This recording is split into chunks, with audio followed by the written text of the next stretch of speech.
welcome to KoshienCast, the sports anime podcast where sometimes we talk about sports in anime. My name is Matt, and joining me today is a special guest. It's Matt. Hey! Could you tell, I'm wondering, were you able to discern the fact that I didn't plan out my opening line before I started saying it? I did, actually. I had a very strong feeling about that. Yeah, just that brief moment of panic, and then something that resembled a joke. Anyway, so this is the 8th week of the summer season. We will be covering every sports anime that aired from August 20th to August 26th. Matt, do we have anything to discuss at the top of the show? I do have a question for you. Oh, okay. Who's it from? From Matt Canodal. Uh-huh. Where's he writing from? He is writing from Indiana. Uh-huh.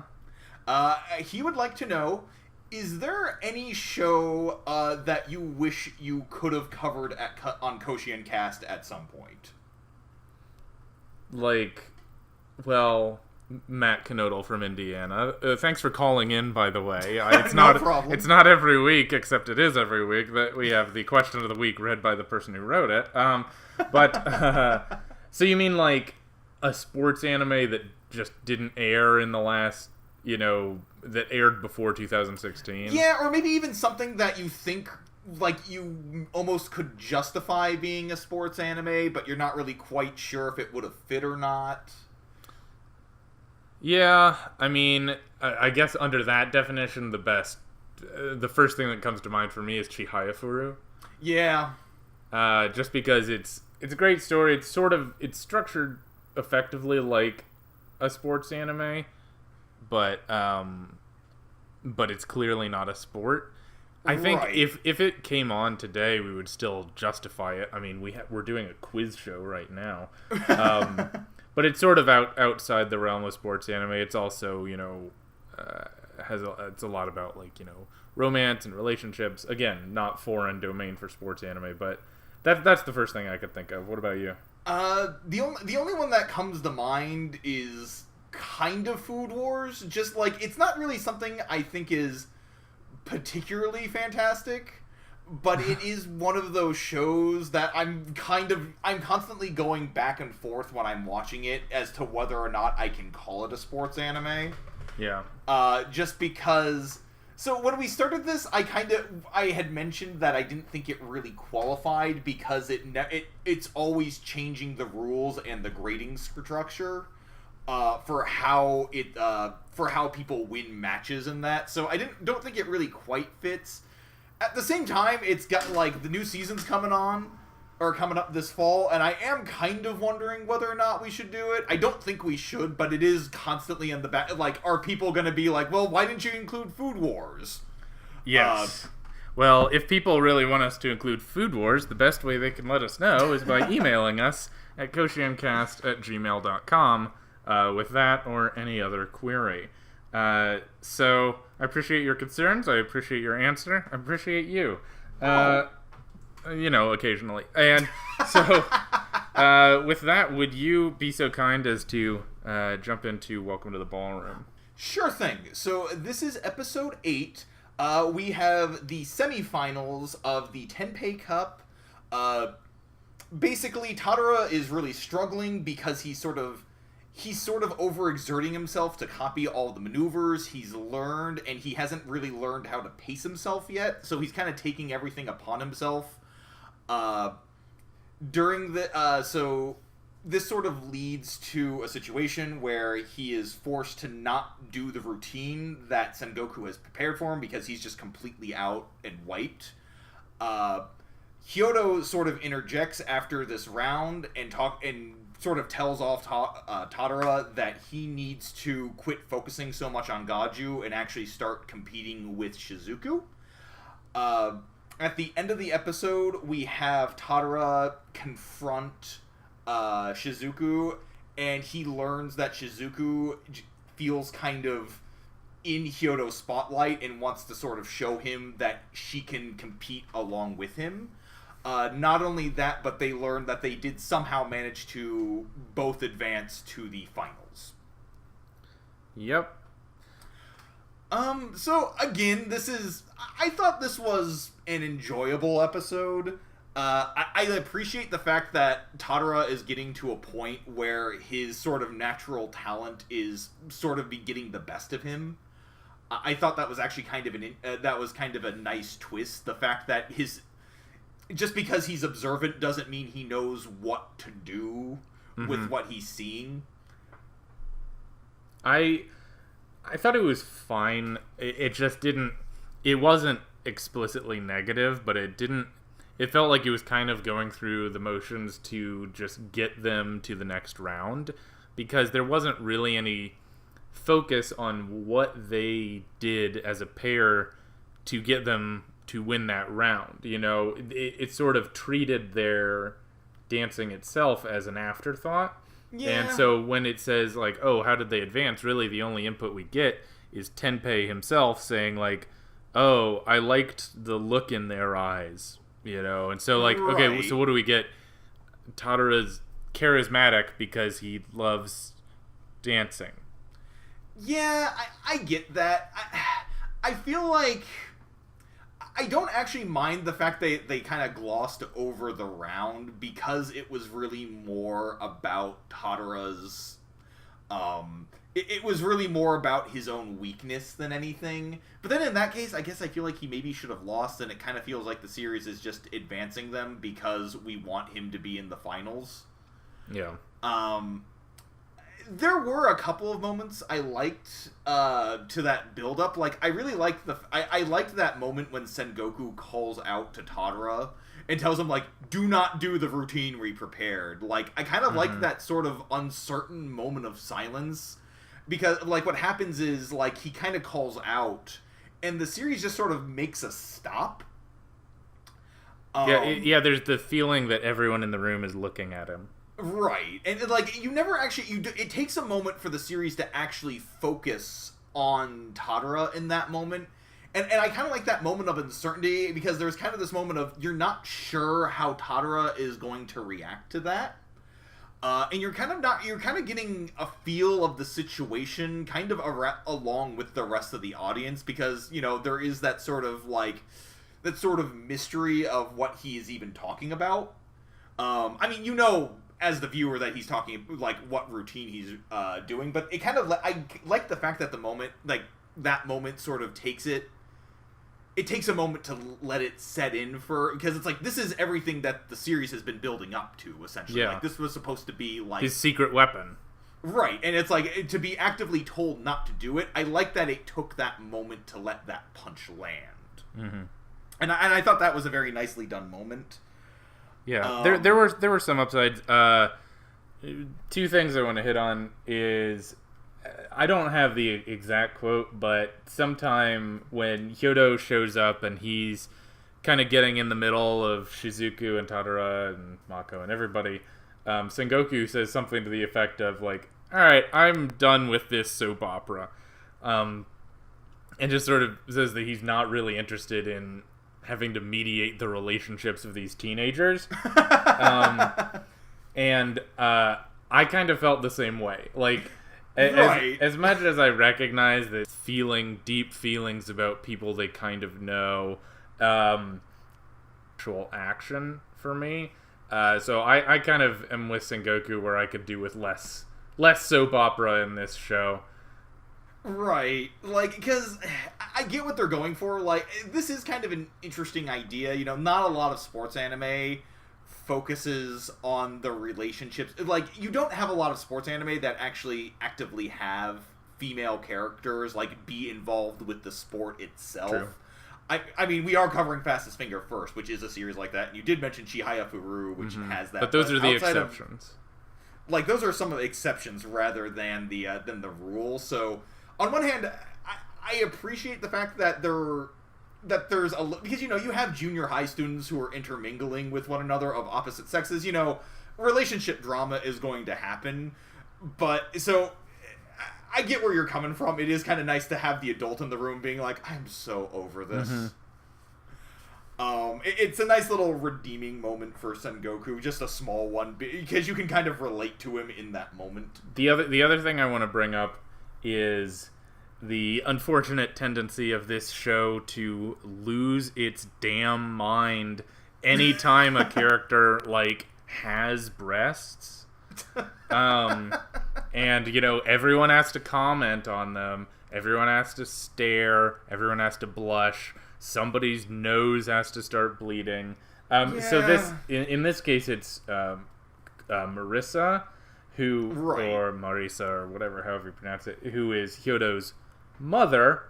But everyone from, you know, the teenagers to the elderly men spend every scene that they're with her, they spend looking directly at her. And what gets me is it's just sort of pointlessly pervy, because this show can't really treat the character as having a role that's fully separated from her figure. And, you know, we don't even know what her relationship to any of these people is. The most information we get is how people react to her body. And I don't know, the extended close-ups and people giving the side eye to her breasts is just like, it's weird. I don't know. I don't know what it accomplishes.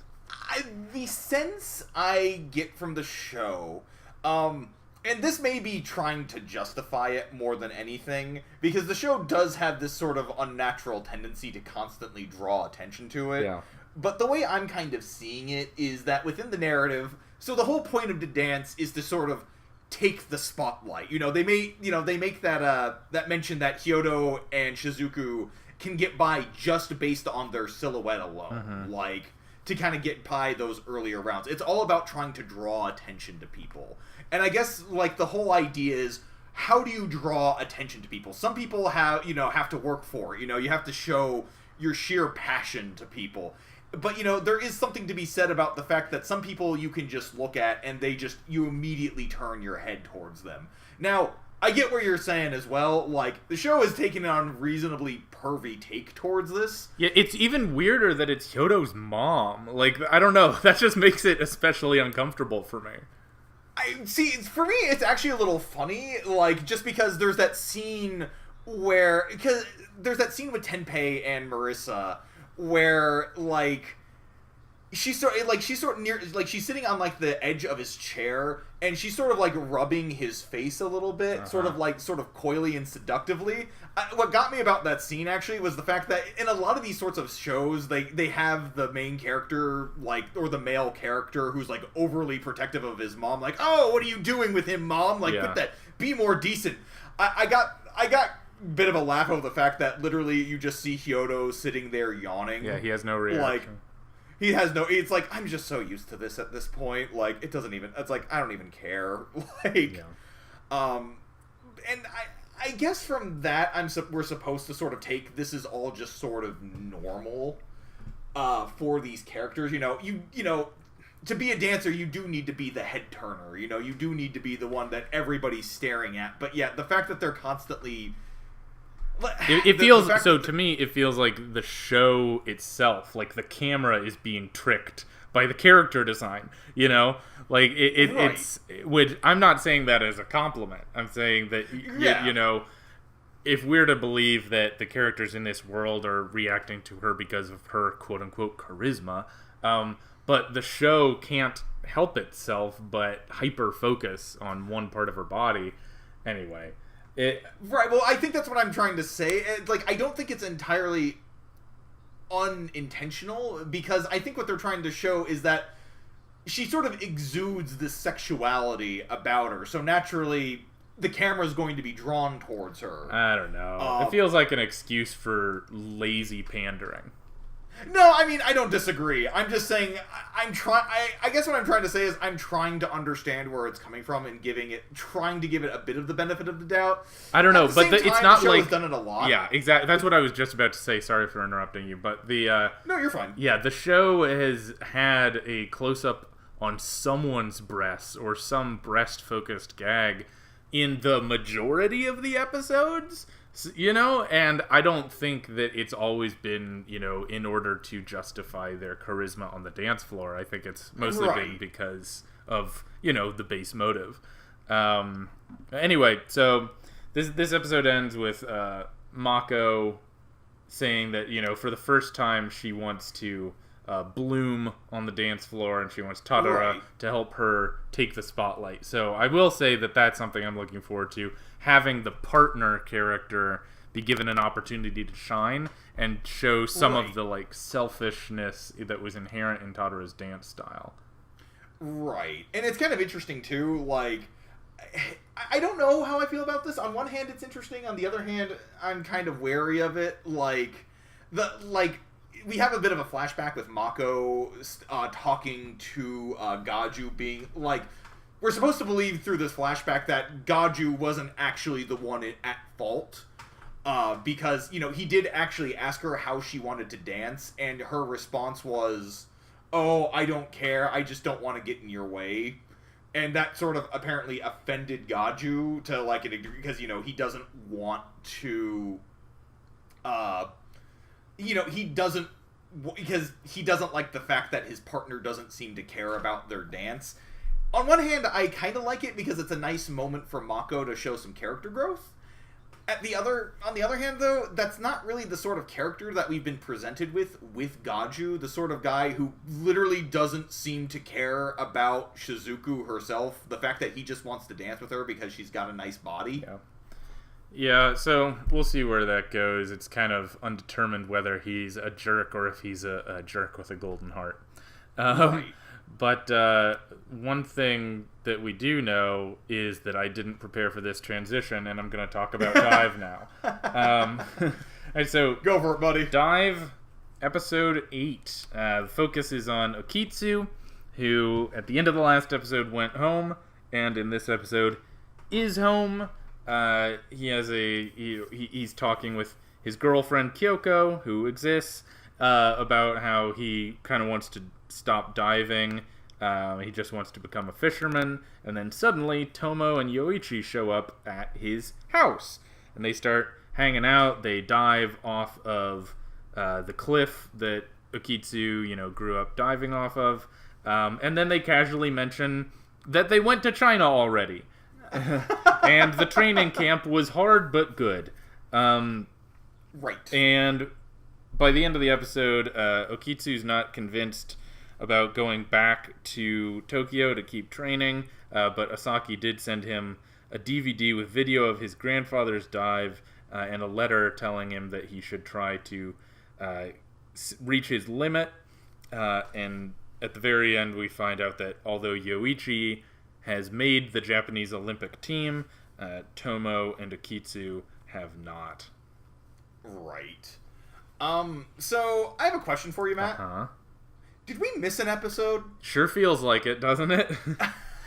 I am just in such disbelief that they skipped over the training camp. Yeah. That's the entire event that the show was building up to. Well, right. It's strange because the training camp episode is sort of a stock sports anime episode that you just assume you're gonna get to see. It's one of the things you kind of look forward to. Oh, how are they gonna do a training camp? You want to see them interact with new characters. You want to see them pushed to new heights.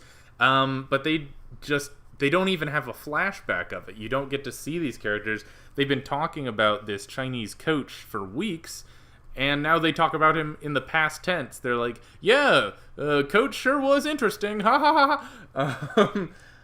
I get the sense that the original light novel that this was based off of was actual, I get the feeling that it probably went into that, but the show is sort of, they only got 12, 13 episodes to wrap this up, so they decided, we're gonna skip over this, and frankly, what people really want are the boys interacting, because, that's and it's that's not the interesting part of this show to me. All I could think was watching this was, why would Yoichi and Tomo go visit Okitsu? They weren't that close.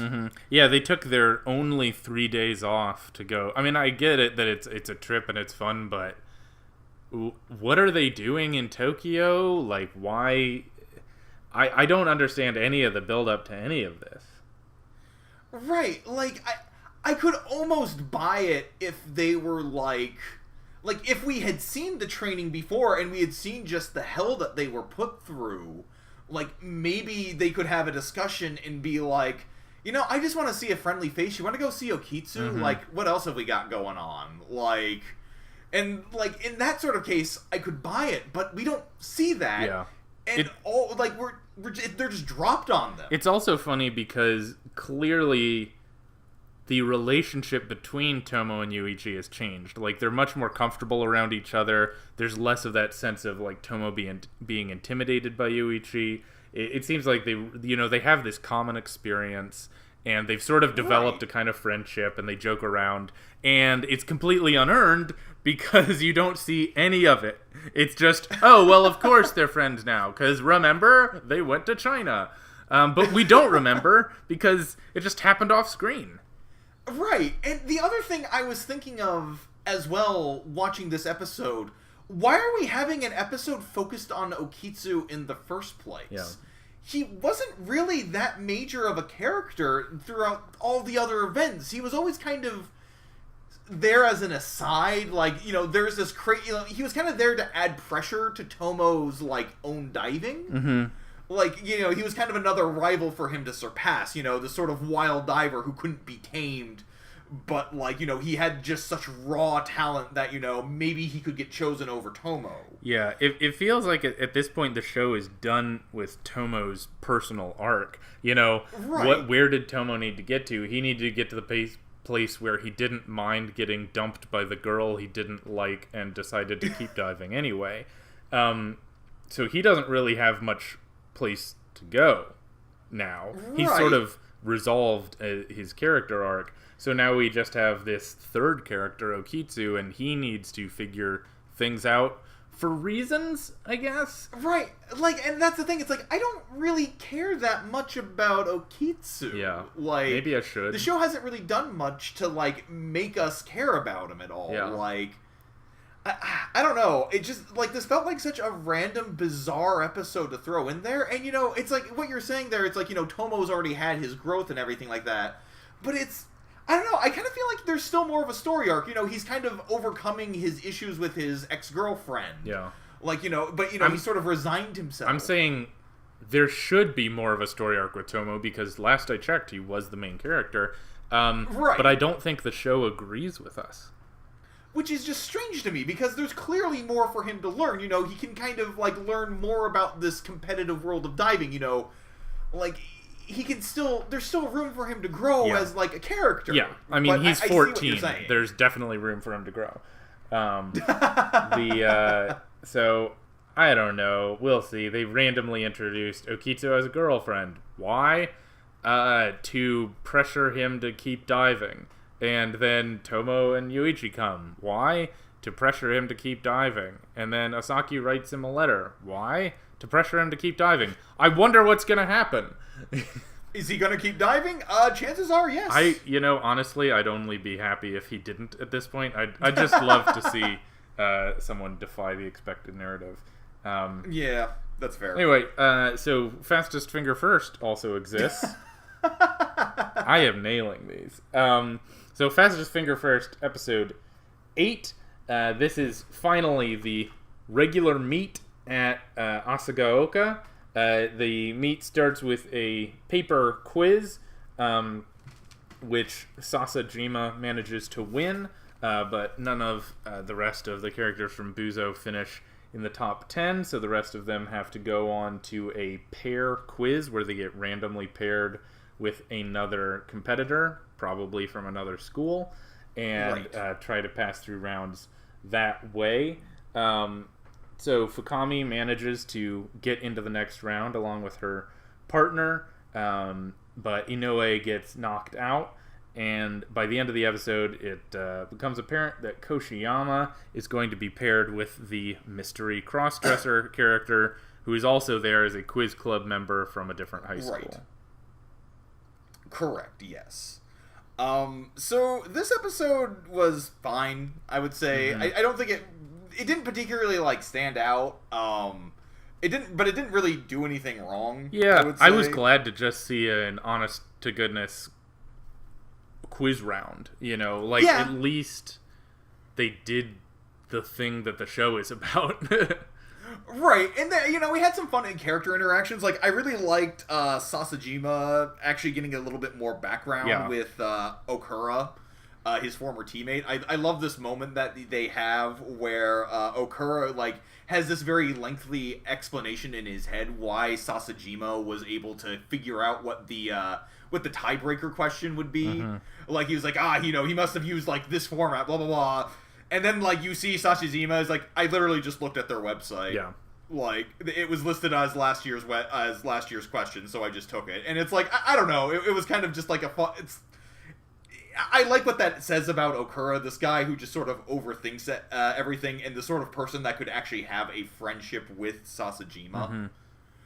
Mm-hmm. It was good to just... I mean, we had assumed that Sasajima had transferred out of Kaijo, but it was good to see that confirmed. It didn't totally answer why he left, but it was clear that there was something about that quiz club that didn't feel right to him. I think we'll probably see more about that. If I'm willing to guess, it's that they don't have a pure love of the game or something to that effect. Right. Or maybe he just got bored of winning and he wanted to challenge himself.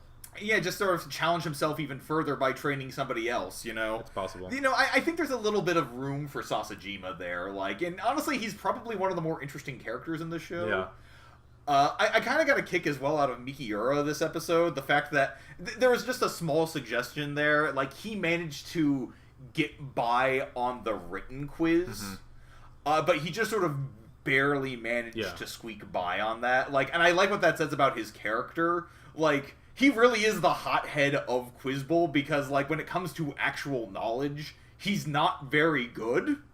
Like, he is entirely based around understanding the mechanics of the actual game while sort of neglecting the knowledge aspect of it, which is, I don't know, it's kind of a fun take. Mm-hmm.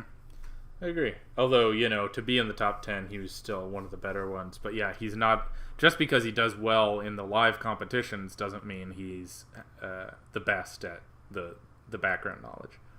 Right. And that's it. To be honest, like, I'm looking at my notes, I'm like, that's it was pretty focused just on the mechanics of the couple competition rounds we had themselves. There wasn't a lot to get into. They were perfectly pleasant, fun, positive. I'm not looking forward to having to delve into the cross-dresser character, right? Just because I'm just trepidatious that it's going to be icky, but whatever. Right. I will say that it's fun to watch the mechanics in this show unfold. Like, the one thing I will say about it is that each episode... Well, every episode that they actually do something with the Quiz Bowl, they actually try and mix it up a little bit. Yeah. They sort of throw a new rule at you, or they sort of... They keep it interesting, they keep it fresh every time, and I think that's an advantage of this show that's been kind of nice. Like, I never feel like it's gotten just completely stale. Like, I feel like there's at least something to learn. Like, for this one with the mechanics of the partner quiz, where, both people have to answer to get like an individual point apiece for their overall team. Right. Yeah. So anyway, would you like to move on to Clean Freak Aoyama? Well, as usual, the answer is no, but if we must. Okay, so episode 8, there's this guy named Umeya. He was originally on the judo team, but he leaves the judo team to go apparently join the soccer club so he can stalk Goto. But he feels as if though he can't actually ask her to, like, go out with him. So instead he just sort of awkwardly follows her around and sort of stoically protects her from everybody. He is also trying to push Goto and Aoyama together. They go on a sort of weird, like, triple date to the zoo where they're having a cat event. End of the episode, nothing happens. Like, Aoyama and Goto are still about the same, and Umeya is not, like, pursuing it. I don't know what else to say about it. Well, it is strange, and so we actually simul-watched this one because I didn't feel like I could face Aoyama alone. I'll remember that for later episodes. Yeah, it's probably not gonna get better. But what was strange, so this Umeya character is basically just another version of Aoyama. He's not a clean freak, but he's just this, silent, stoic type who is perfect at everything he tries to do. So in this case, in judo, he's literally unbeatable at judo. But then he decides to be unbeatable at staring at Goto all the time. Yeah. And so because the focus of the episode is on this silent, stoic character who follows around Aoyama, who's a silent, stoic character, and Goto just stands there and blushes, none of them have anything to say to the other because everything goes unsaid except for Aoyama, who just has nothing to say in the first place about anything ever. So we get the Three Stooges characters like Sakamoto and the other stereotype characters who follow them around and spy on them the entire episode and specifically spell out everything that's happening. They're like, so they just follow them around, like, they rent separate boats, and they just stalk them the whole day, and say, like, oh, Umeya seems to be supporting Aoyama and Goto, even though he's the one who likes Goto, but he wants to support what Goto wants. Wow, he must be a nice guy. And all of that is said specifically, even though it was clearly implied, but if they didn't have those characters spelling everything out, no character would say anything the whole episode. Yeah, basically, like, that's the problem, is, like, their entire purpose in this episode is just to keep talking. Yeah. Like, because otherwise there would be no dialogue, or very minimal dialogue. Yeah, it gives the illusion... funny. It gives the illusion that something's happening, but nothing occurs. Like, literally nothing occurs this episode. I guess we run into Odagiri at one point, and she sort of joins them on their date, and they have another section where Aoyama is okay with being touched by Odagiri. Yeah. And what comes of that? Nothing. No. Like, it becomes a little clearer that Odagiri's not, totally, I guess, clueless.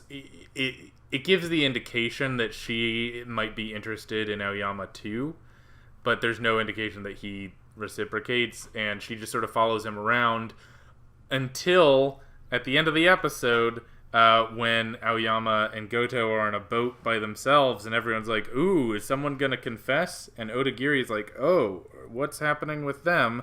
And then a bunch of fish jump out of the water, and she just looks at fish. Why? Because it happened. Yeah, sure, why not? I guess it's just supposed to show that she's kind of spacey, and, she's, like, she's sort of easily distracted. Would suddenly, like, 15 fish jump out of the water right by her boat for reasons? I don't know. I mean, there's no reason to anything that's occurring. Umeya is a non-character. What I don't get is they keep introducing these... They have a bunch of characters who already exist in the show, and they just don't do anything with them. They'd rather introduce other carbon copies of Aoyama and have them interact and add nothing to the storyline. Right, it's interesting because it's like literally every single character is in some way a carbon copy of Aoyama, because Clean Freak, the second Clean Freak, well, that's obvious. Yeah. Odagiri is kind of supposed to be the female version of him in that she's sort of this high ideal. Mm-hmm. The manga author was also the sort of cool brooding loner. Mm-hmm. And now this guy, I mean, he's basically the perfect at everything. Yeah. Also, is it just me, or is it like the fact that the series is sort of espousing his sort of distant love of Goto kind of creepy? Well, yeah, so at the end of the episode, they ask him whether he's okay with Goto and Aoyama, being together, and Goto, whatever, still liking Aoyama, and he says, well, as long as I can get buried next to her. Right. And that's, I mean, even the characters in the show think it's weird, but it's not clear whether the show really condemns how weird that is. Right? Like, I think it understands that that's a joke, but I don't think it understands how dark that joke is. Yeah. like, he is perfectly fine with her being with somebody else, but they will die next to one another, essentially. Like, I don't know. And it's like, do you not understand how insanely creepy that is? Yeah. I don't know. Yeah. Yeah. Well, if there's anything that this show is good at, it's taking things that aren't funny and saying that they're jokes enough until it expects the audience to believe it. This might be the worst show that we've watched thus far. Hey, we got 4 more weeks. It can only go lower. Yeah. Anyway, I'm done talking about this. Speaking of going lower, you want to talk about the sinkers and big windup? Wow, that almost... I don't know. Yeah, it's always a stretch, and our transitions are always stupid, so sure.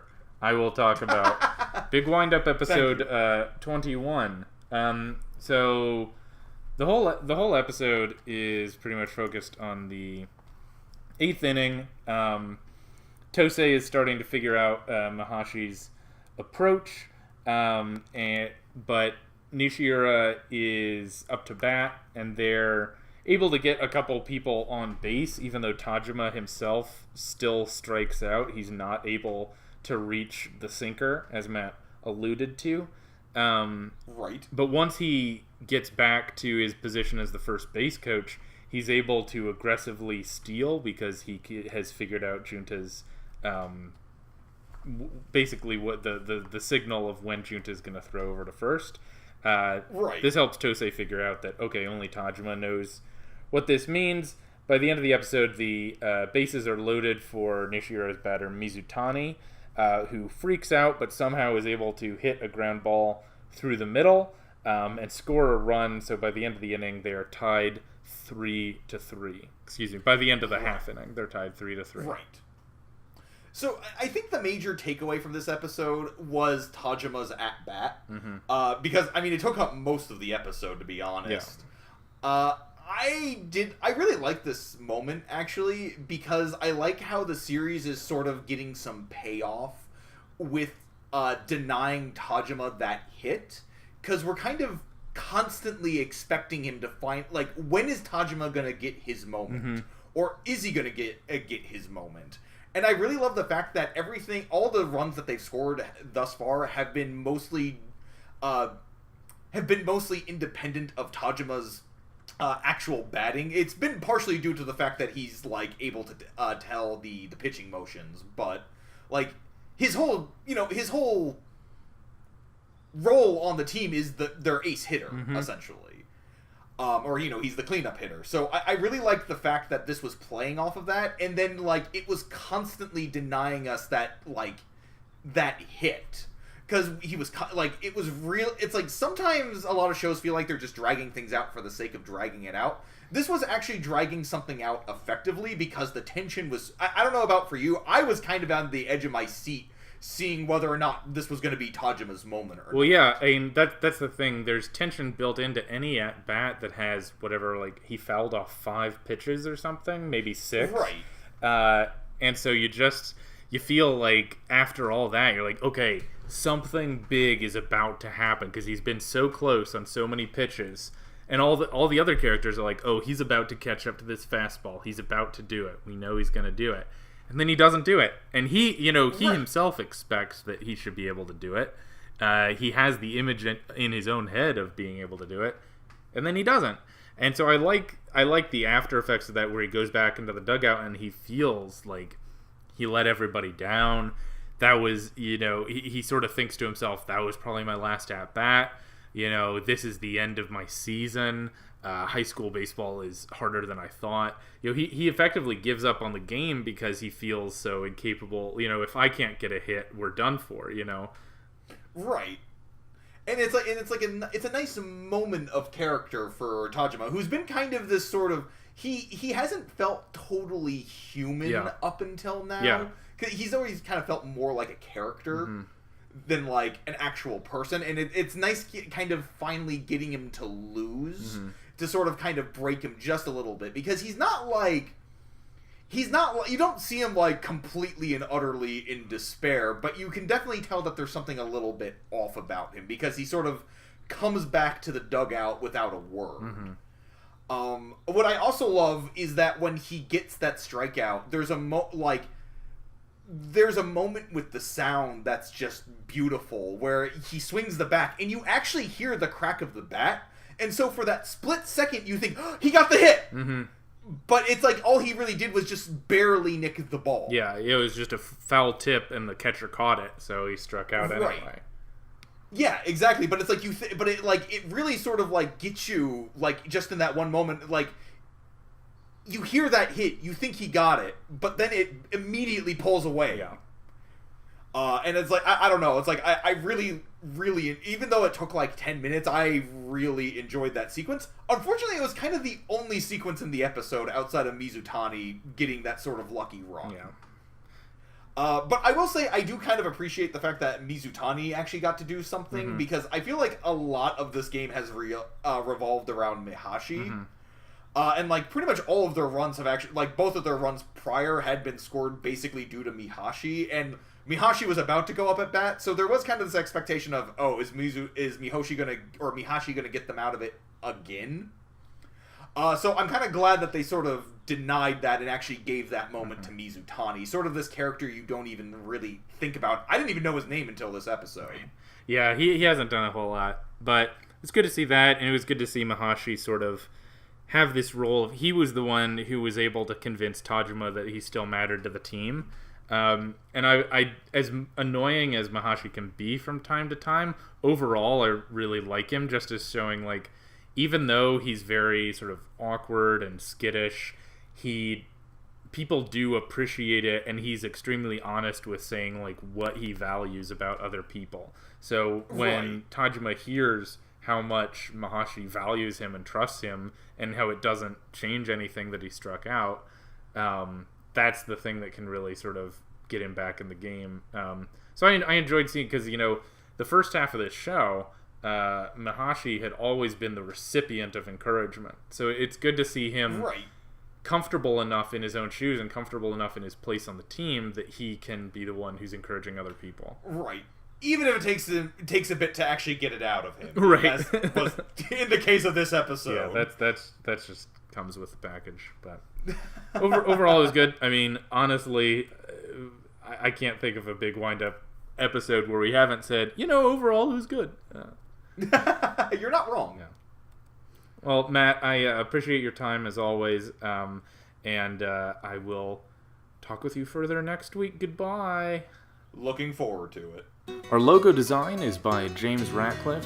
The theme music is Fly High by Burnout Syndromes, covered and performed by Luke Bartka. You can follow KoshienCast on Facebook, YouTube, and Twitter, and our email is kosiencast@gmail.com. Make sure to subscribe, rate, and review. We'll be back next week with the best and worst from the world of sports anime, and until then, keep training.